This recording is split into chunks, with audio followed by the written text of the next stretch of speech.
Hello दोस्तों, कैसे हैं आप लोग। हमारी आज की कहानी का नाम है बहू की आवाज़। भाभी जरा जल्दी हाथ चलाइए, मेहमान आने वाले हैं, शिवांगी ने मुस्कुराते हुए कहा। तन्वी ने घड़ी की तरफ देखा। सुबह के 5 बजे थे। वह कल ही तो अपनी ननद शिवांगी के घर आई थी। सोचा था 2 दिन आराम मिलेगा, लेकिन यहाँ आते ही उसे समझ आ गया था कि वह मेहमान नहीं, इंतजाम का हिस्सा है। रसोई में गैस पर 3 कढ़ाई चढ़ी थीं। एक में शाही पनीर, दूसरे में दाल मखनी और तीसरे में तेल खौल रहा था पकौड़ों के लिए। शिवांगी, हलवाई नहीं आया क्या? तन्वी ने पूछा। शिवांगी ने तुरंत जवाब दिया, अरे भाभी, आजकल अच्छे हलवाई मिलते कहाँ हैं, और वैसे भी घर में आप जैसी भाभी हो तो बाहर वाले की क्या ज़रूरत है। शिवांगी की बात सुनकर तन्वी को गुस्सा तो बहुत आया कि वह कोई हलवाई है जो इन्होंने हलवाई को बुलाना ही ज़रूरी नहीं समझा कि भाभी आएंगी और सारे काम संभाल लेंगी। तन्वी समझ गई यह शिवांगी जो तारीफ कर रही है, तारीफ नहीं, फंसाने की चाल थी। तभी उसकी सास गीता देवी हाल से आवाज़ लगाती हुई बोली, अरे मेरी बहू तो लक्ष्मी है, लक्ष्मी। देखना, अकेले 50 लोगों का खाना बना देगी। हाथों में जादू है इसके। सास की बात सुनकर तन्वी के हाथ रुक गए। उसे अच्छी तरह पता था ये प्रशंसा नहीं, सार्वजनिक दबाव है। पर तन्वी को ना चाहते हुए भी किचन का सारा काम खुद ही संभालना पड़ा। तभी थोड़ी देर के बाद शिवांगी ने पास आकर धीरे से कहा, भाभी, आज रोहन के प्रमोशन की पार्टी है। मेरी इज्जत का सवाल है, कहीं कमी रह गई तो लोग क्या कहेंगे। तन्वी का दिल किया पूछे, जब इज्जत का सवाल था तो जिम्मेदारी भी तुम्हारी होनी चाहिए थी। लेकिन वह चुप रही। सुबह से दोपहर हो गई, पसीने से उसका चेहरा भीग चुका था। हाथों में हल्की जलन थी, कमर दर्द से झुक रही थी। उधर ड्राइंग रूम में शिवांगी मेहमानों के बीच ठहाके लगा रही थी। अरे मेरी भाभी को तो किचन का बहुत शौक है, मैं तो कहती हूँ होटल खोल लें। सब हंस पड़े। तन्वी के कानों में हर हंसी तीर की तरह चुभ रही थी। तभी शिवांगी की सास उषा जी रसोई में आई। उन्होंने कहा, बेटा थक गई होगी, पानी पी ले। तन्वी की आंखें भर आईं। उषा जी ने कहा, मैं भी कभी ऐसी ही थी, सबकी खुशी के लिए खुद को खपा देती थी। लेकिन एक दिन समझ आया, जो खुद की कदर नहीं करता, दुनिया भी उसकी कदर नहीं करती।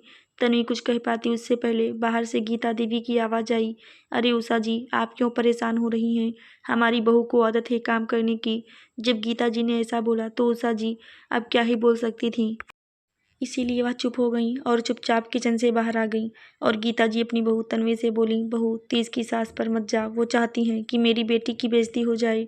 जब लोगों को खाना ना मिले तो चुपचाप तुझे जो काम मिला है वह कर। सास की बात सुनकर तन्वी फिर से चूल्हे की तरफ मुड़ गई। शाम तक खाना तैयार हो गया। मेहमानों ने तारीफों के पुल बांध दिए।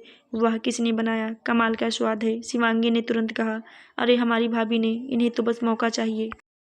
खाना बहुत टेस्टी बनाती हैं, इसलिए मैंने हलवाई को बुलाना भी ज़रूरी नहीं समझा। मुझे पता था कि भाभी मेरे घर में आकर मेरा सारा काम संभाल लेंगी। तन्वी को यह सुनकर अपने आप में बेइज्जती महसूस हो रही थी। क्या वह सिर्फ काम करने के लिए ही रखी गई थी? गीता देवी मुस्कुराई, मेहनत करेगी तो नाम तो मिलेगा ही। अब तन्वी क्या ही बोलती। सब मेहमान खाना खाकर चले गए तो तन्वी भी अपने पति और सास के साथ अपने घर के लिए रवाना हो गई। रात को घर लौटते वक्त कार में सन्नाटा था। घर पहुंचकर तन्वी ने आकर हिम्मत जुटाई, दीपक, मैं हर बार शिवांगी के घर जाकर नौकरानी क्यों बन जाती हूँ। तन्वी की बात सुनकर दीपक और गीता जी का गुस्सा 7वें आसमान पर चढ़ गया। दीपक ने भवें चढ़ाई, अब क्या हो गया? खाना ही तो बनाया था, खाना।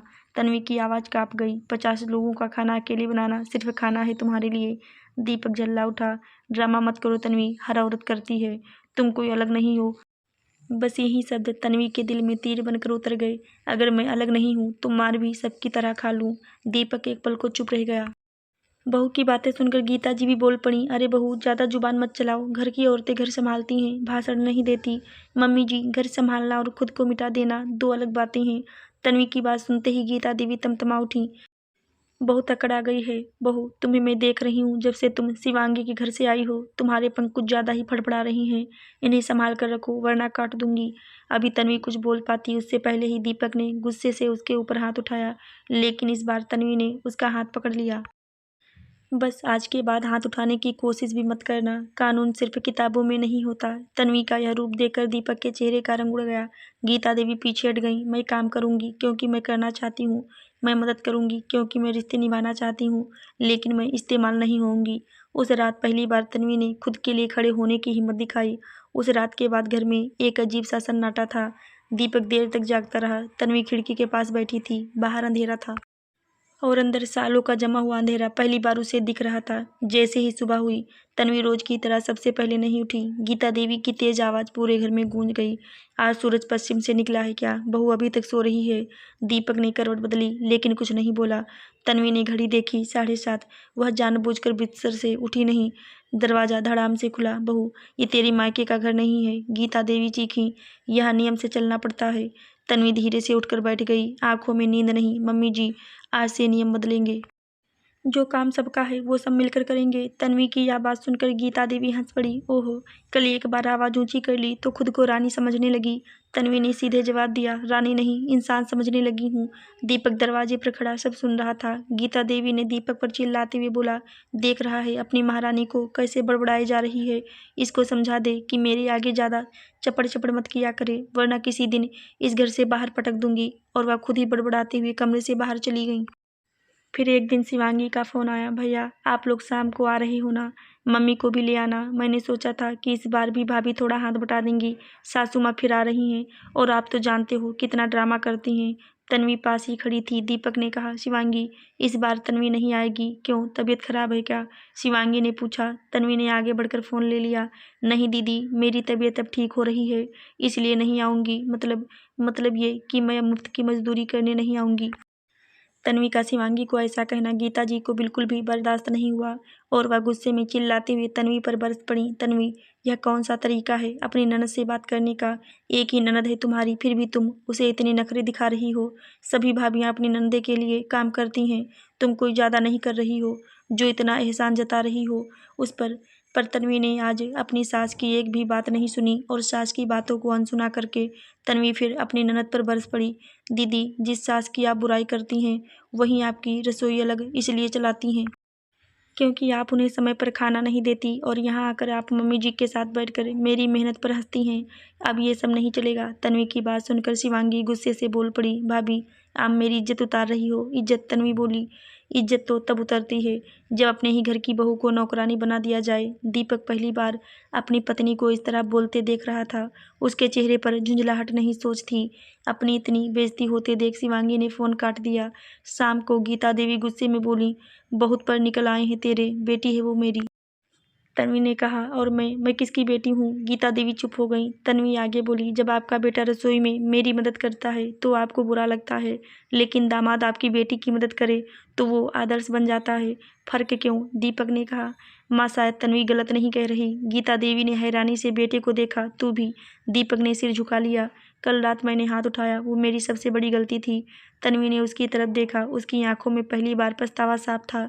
अभी वह सब आपस में बातें कर ही रहे थे। इसी बीच दरवाजे की घंटी बजी।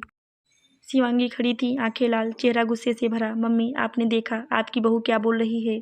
इसकी इतनी हिम्मत कैसे हुई मुझे 4 बातें सुनाने की? शिवांगी गुस्से में बड़बड़ाई जा रही थी। तभी तन्वी सामने आकर बोली, दीदी अगर सच सुनना बुरा लगता है तो झूठ बोलना बंद कर दीजिए। शिवांगी ने तड़प कर कहा, मेरी सास मुझे ताने देती हैं, काम करवाती हैं, तो क्या मैं उनसे भी लड़ाई झगड़ा करना शुरू कर दूं जैसे तुम कर रही हो? तन्वी ने शांत स्वर में पूछा, और आप क्या करती हैं? शिवांगी के पास जवाब नहीं था। दीपक ने कहा, शिवांगी अपने घर की समस्या खुद सुलझाओ, यहाँ आकर तन्वी पर मत निकालो। गीता देवी का चेहरा बदलने लगा था। उन्हें एहसास हो रहा था कि बात हाथ से निकल रही है। रात को तन्वी बालकनी में खड़ी थी। दीपक उसके पास आया।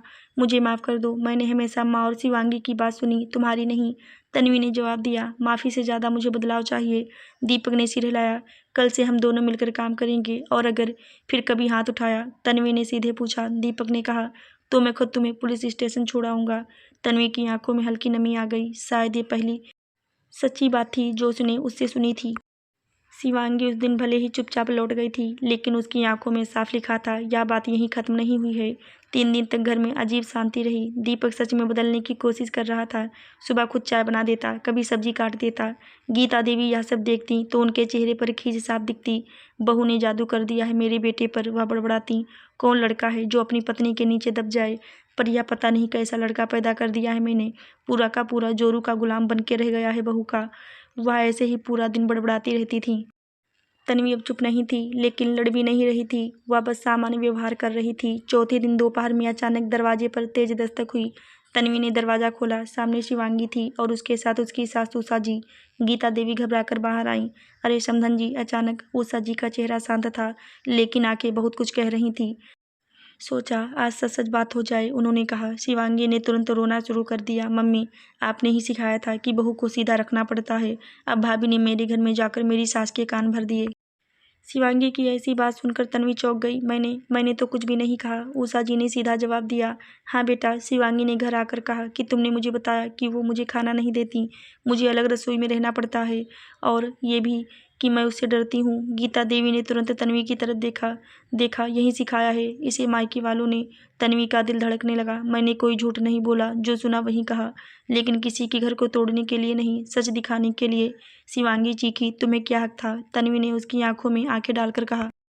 उतना ही हक जितना तुम्हें मेरे घर में दखल देने का था। उषा जी ने गहरी सांस ली। गीता जी, उन्होंने सीधे कहा, मैंने अपनी बहू को हमेशा बेटी माना, लेकिन सच यह है कि मेरी भी गलतियां रही होंगी। पर जब मैंने सुना कि यहाँ आपकी बहू के साथ भी वही हो रहा है, तो लगा बात यही साफ होनी चाहिए। गीता देवी का चेहरा उतर गया। हमारी बहू तो बहुत खुश है, उन्होंने जबरदस्ती मुस्कुराते हुए कहा। तन्वी ने पहली बार बिना डर के कहा, क्या सच में मम्मी जी? कमरे में सन्नाटा फैल गया। दीपक ऑफिस से लौट ही रहा था, दरवाजे पर खड़ा वह सब सुन रहा था। उषा जी ने आगे कहा, शिवांगी, अगर तू कहती है कि मैं तुझे तंग करती हूँ, तो आज सबके सामने बता, क्या तूने कभी मुझे समय पर खाना दिया? क्या तूने मुझे अपने साथ बैठाकर खिलाया? शिवांगी के होंठ कांपने लगे। वो आप ही तो अलग खाना पसंद करती हैं। नहीं, उषा जी की आवाज़ पहली बार कड़ी हुई। मैंने अलग खाना इसलिए बनाया क्योंकि तूने साफ कहा था कि तुझे मेरे नियम पसंद नहीं।